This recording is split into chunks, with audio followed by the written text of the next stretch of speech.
반갑습니다. 틈틈이와 알아보는 미국 주식입니다. 자, 요즘 AI 때문에 데이터 센터 수요가 정말 폭발적이죠. 또 한편으론 전 세계가 에너지 전환 문제로 시끄럽고요.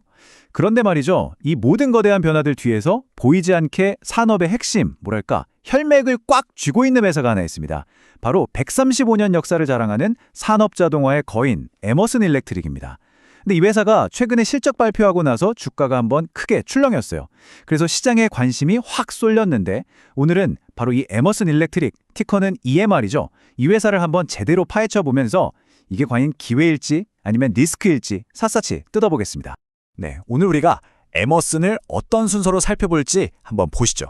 우선 왜 시장에 관심이 쏠렸는지부터 시작해서 이 회사가 도대체 뭘로 돈을 버는지 그 비즈니스 모델을 좀 쉽게 풀어볼 거고요. 그리고 나서는 강세론자들이 보는 성장 동력, 또 약세론자들이 걱정하는 리스크는 뭔지 양쪽 얘기를 다 들어볼 겁니다. 마지막엔 회사가 내놓은 2028년까지의 청사진을 보면서 지금 상황이 기회인지 함정인지 우리 나름의 결론을 한번 내려보시죠. 자, 첫 번째 주제입니다. 아니, 135년이나 된 이 회사가 왜 갑자기 시장의 뜨거운 감자가 됐을까요? 시작은 바로 지난 실적 발표였어요.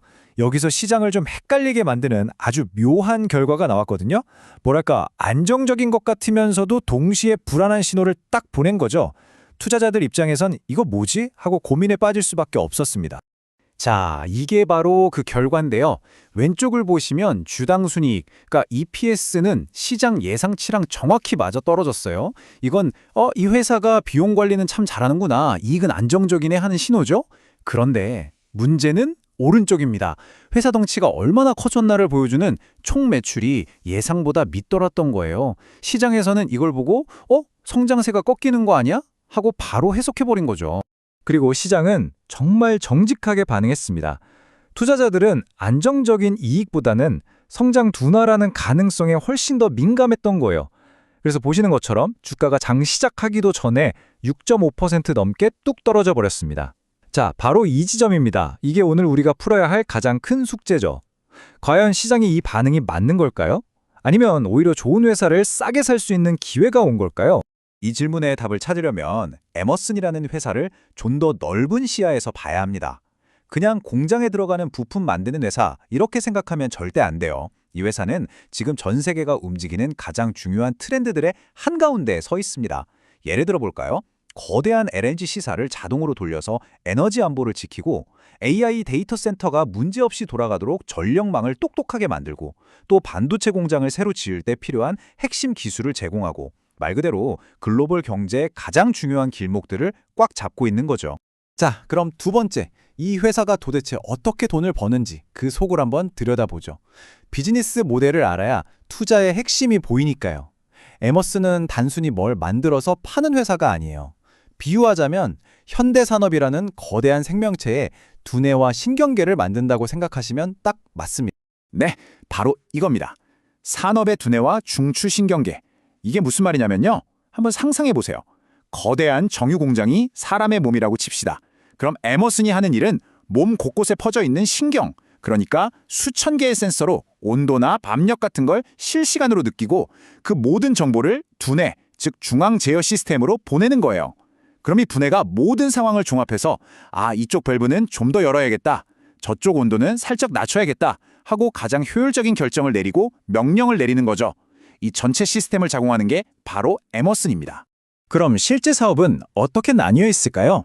여기 보시면 가장 큰 덩어리가 바로 공정 자동화입니다.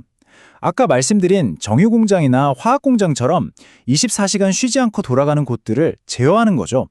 이게 신경계에 해당하고요. 그리고 그 다음으로 큰 게 바로 소프트웨어 및 제어, 즉 두뇌 파트입니다. 에머슨의 진짜 경쟁력은 바로 여기서 나와요.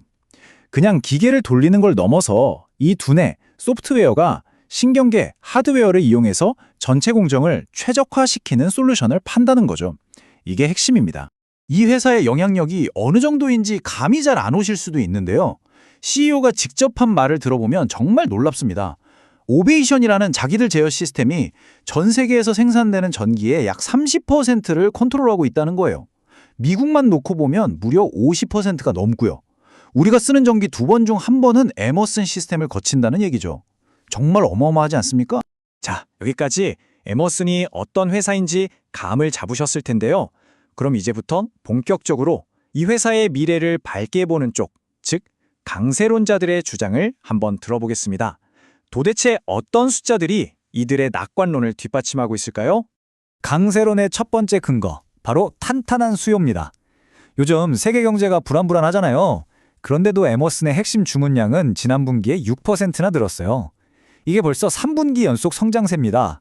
이게 뭘 의미하냐면 에머슨의 기술이 경기를 타는 산업이 아니라 경기가 어떻든 꼭 필요한 필수 산업에 깊숙이 들어가 있다는 증거죠. 이렇게 주문이 계속 들어오니까 당연히 수주 잔고가 쌓이겠죠. 이게 무려 74억 달러입니다. 우리 돈으로 거의 10조 원에 가까운 돈이에요. 이 수주 잔고라는 게 뭐냐면 쉽게 말해 미리 받아놓은 일감입니다. 계약은 이미 다 끝났고 이제 만들기만 하면 매출로 잡히는 거죠. 이렇게 곳간에 일감이 든든하게 쌓여 있으니 앞으로 몇 분기 동안은 매출 걱정이 없다는 얘기입니다. 실적이 굉장히 안정적일 거라는 강력한 신호죠. 두 번째는 돈을 정말 잘 번다는 겁니다. 장부상으로만 매출을 찍는 게 아니라 이걸 진짜 현금으로 바꾸는 능력이 아주 탁월해요. 작년에만 잉여 현금 흐름, 그러니까 회사가 마음대로 쓸 수 있는 돈이 32억 달러가 넘게 들어왔습니다. 전년보다 12%나 늘어난 수치죠. 이렇게 현금이 많다는 건 뭘 의미할까요? 그렇죠. 미래를 위해 과감하게 투자할 수도 있고 또 주주들한테 배당도 팍팍 줄 수 있는 든든한 체력을 갖췄다는 뜻입니다. 그리고 이 성장이 그냥 아무 데서나 나오는 게 아니라는 점이 중요합니다. 보세요. 전력, 테스트 장비, LNG, 생명과학, 항공우주. 지금 전 세계에서 가장 핫하고 빠르게 크는 산업들이잖아요. 에머슨의 성장이 바로 이런 핵심 분야들에서 나오고 있다는 겁니다. 한마디로 미래의 성장 열차에 제대로 올라탔다는 거죠. 자, 지금까지는 좋은 얘기들을 많이 했는데요. 투자는 항상 동전의 양면을 봐야겠죠. 이제 반대편, 즉 이 회사를 걱정스럽게 보는 약세론자들의 목소리를 들어볼 시간입니다. 과연 어떤 리스크들이 숨어 있을까요? 첫 번째 리스크는 바로 지역별 실적 차이입니다. 지도를 펼쳐보면 딱 보여요. 미주 쪽은 5%나 성장하면서 아주 튼튼한데 유럽이랑 중국이 문제입니다. 유럽은 산업 경기가 안 좋고 중국은 부동산 문제로 제조업까지 휘청거리면서 수요가 계속 약한 모습을 보이고 있어요. 이게 왜 문제냐면 한쪽 엔진은 잘 돌아가는데 다른 쪽 엔진이 계속 빌빌거리는 셈이라 전체적인 성장 속도를 갉아먹을 수 있다는 거죠. 두 번째 리스크는 조금 복잡한데요. 바로 회계적 착시 현상입니다. 이것 때문에 2026년 실적을 잘못 해석할 수가 있어서 잘 보셔야 해요. 제가 하나씩 차근차근 설명해 드릴게요. 자, 에머슨은 소프트웨어를 보통 몇 년짜리 장기 계약으로 팝니다. 근데 회계 규칙상 이 계약을 갱신하는 시점에 앞으로 받을 몇 년치 돈을 매출로 한꺼번에 잡아버려요. 근데 2025년이 운 좋게도 이 대형 계약 갱신이 몰려있던 해였던 겁니다. 그래서 실적이 확 좋아 보였던 거고요. 그럼 2026년은 어떨까요? 반대겠죠? 갱신할 계약이 별로 없으니까 실제 사업은 그대로여도 장부상 매출은 1억 2천만 달러나 줄어드는 것처럼 보이게 됩니다. 이걸 헤드윈드, 즉 역풍이라고 부르는 건데요. 자, 여기서 제일 중요한 포인트. 이건 어디까지나 장부상의 숫자 노름일 뿐 회사에 실제로 들어오는 현금과는 아무 상관이 없다는 겁니다. 이걸 꼭 기억하셔야 합니다. 마지막 리스크는 장기 성장 동력에 대한 물음표입니다. 회사가 원래 미래 먹거리 중 하나로 꼽았던 게 바로 지속 가능성이랑 탈탄소 관련 사업이었거든요. 그런데 이쪽 관련해서 앞으로 들어올 걸로 예상했던 프로젝트 목록이 좀 줄었다고 인정을 했습니다. 아무래도 고금리 때문에 기업들이 친환경 관련 투자를 좀 미루고 있는 것 같아요. 기대했던 성장 엔진 하나가 생각보다 힘을 못 낼 수도 있다는 신호로 볼 수 있겠죠. 네, 이런 단기적인 어려움들이 분명히 있긴 합니다. 그럼에도 불구하고 에머슨 경영진은 아주 자신감 있는 장기 청사진을 내놨습니다. 2028년까지 회사를 어디로 이끌고 갈 생각인지 그들의 계획을 한번 들어보시죠. 목표는 아주 명확합니다. 2025년에 주당 6달러 벌던 것을 2028년까지 8달러로 만들겠다는 겁니다. 계산해보면 앞으로 3년간 매년 10%씩 꾸준히 이익을 늘려가겠다는 얘기거든요. 사실 에머슨처럼 덩치가 큰 성숙한 기업이 매년 10%씩 성장하겠다고 목표를 잡는 건 정말 대단한 자신감의 표현이라고 볼 수 있습니다. 이게 바로 투자자들 앞에서 발표한 2028년까지의 구체적인 목표들인데요.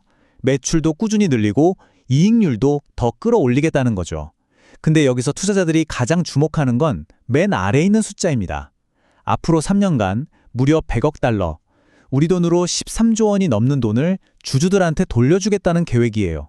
이건 정말 강력한 주주 친화 정책이죠. 자, 이렇게 강세론과 약세론, 그리고 회사의 미래 기획까지 모두 살펴봤습니다. 이제 이 모든 정보를 가지고 우리가 맨 처음에 던졌던 질문으로 다시 돌아가 본 시간입니다. 최근의 주가 하락, 과연 이거 투자 기회일까요? 아니면 피해야 할 함정일까요? 시장은 우리가 분석했던 그 회계적 착시나 유럽과 중국의 부진 같은 단기적인 문제에 너무 예민하게 반응한 걸까요? 아니면 혹시 이게 더 큰 문제의 시작을 알리는 신호탄은 아닐까요? 결국 투자자의 딜레마는 이걸로 요약됩니다. 한쪽에서는 이 회사는 든든한 수주 잔고와 현금 흐름을 가지고 있고 AI나 LNG 같은 미래 성장 산업의 중심에 있다. 장기적인 그림을 보고 지금을 기회로 삼아야 한다고 말합니다. 다른 한쪽에서는 아니다. 유럽과 중국의 부진이 계속되고 있고 2020년 실적도 안 좋게 보일 텐데 지금 들어가는 건 위험한 함정일 수 있다고 경고하죠. 결국 판단은 여러분의 몫입니다. 이 단기적인 안개를 걷어내고 장기적인 숲을 볼 수 있느냐, 바로 그 질문에 달려 있습니다. 오늘 함께 살펴본 이 내용이 여러분께서 투자의 기준을 세우시는데 조금이나마 도움이 되었으면 좋겠습니다. 좀 더 깊고 날카로운 분석은 저희 오디오 본편에서 계속 이어지니까요. 거기도 꼭 한번 들러주시고요. 혹시 분석을 원하시는 다른 기업이 있다면 언제든지 댓글로 남겨주세요.